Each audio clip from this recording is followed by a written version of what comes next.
minta dijelaskan tentang masalah najis dan cara menghilangkannya. Jadi yang namanya najis itu ada yang secara bahasa, ada yang secara istilah. Kalau yang secara bahasa, yang namanya najis itu adalah kotoran.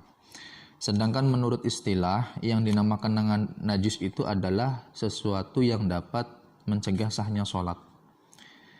Nah, dari berbagai macam najis itu secara garis besar dibagi menjadi 4. Ada yang dinamakan dengan najis mughaladzah, ada yang dinamakan dengan najis mukhaffafah, ada yang dinamakan dengan najis mutawassithah, ada juga yang dinamakan dengan najis yang dima'fu. Nah, untuk najis yang pertama yaitu najis mughaladzah, yaitu najis berat, itu ditimbulkan atau disebabkan oleh anjing dan babi, wa ma tawallada minhuma, dan sesuatu yang keluar atau lahir dari keduanya, itu semuanya najis. Nah, cara membasuhnya, cara untuk menyucikan tempat yang terkena najis mughaladzah ialah dengan cara membasuh sebanyak 7 kali.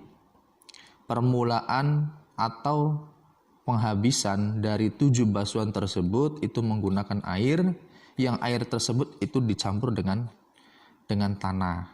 Baru kemudian tempat yang terkena najis tersebut itu suci. Tuhuru ina'i ahadikum, sucinya alat perkakasmu. Idza walagha fihil kalbu, ketika dijilat oleh anjing. Ayyasilahu sam'a marratin, yaitu dengan 7 kali basuhan.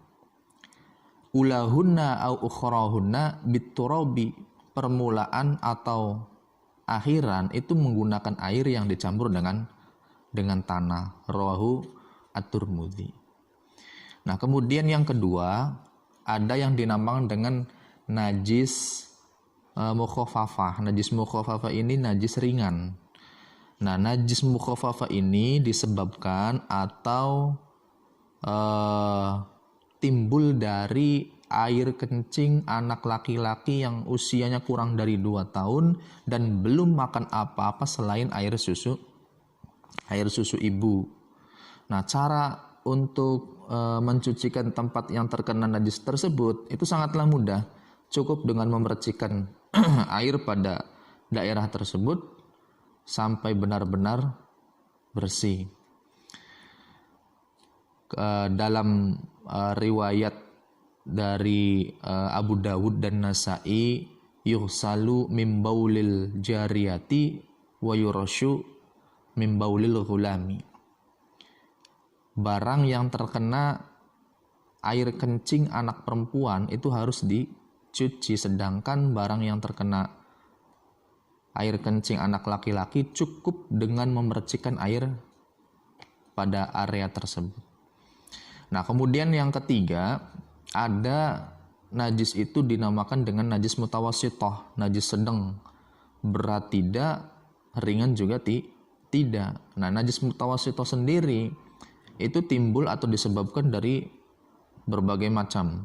Ada yang dari kotoran binatang atau kotoran manusia, ada yang dari darah atau nanah, ada juga disebabkan dari air kencing. Bisa juga disebabkan dari bangkai, kecuali bangkai belalang, bangkai ikan, dan juga mayat manusia. Dan juga najis-najis lain yang selain disebutkan di dalam najis mukhaffafah dan juga najis mughaladzah.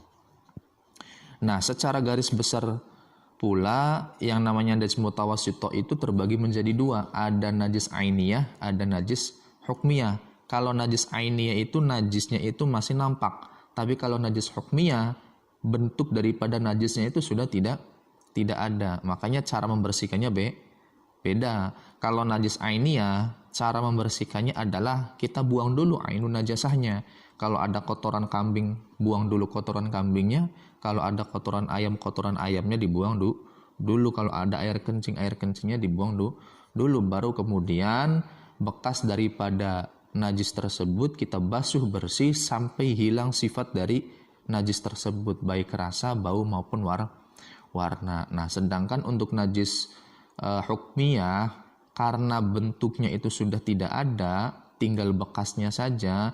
Misalkan ada air kencing yang sudah kering, arak yang sudah kering, tinggal dibasuh atau didatangkan air sampai benar-benar bersih, hilang sifat daripada najis tersebut, baik rasa, bau maupun warna. Nah, yang terakhir ada najis yang dimaafkan atau dima'fu.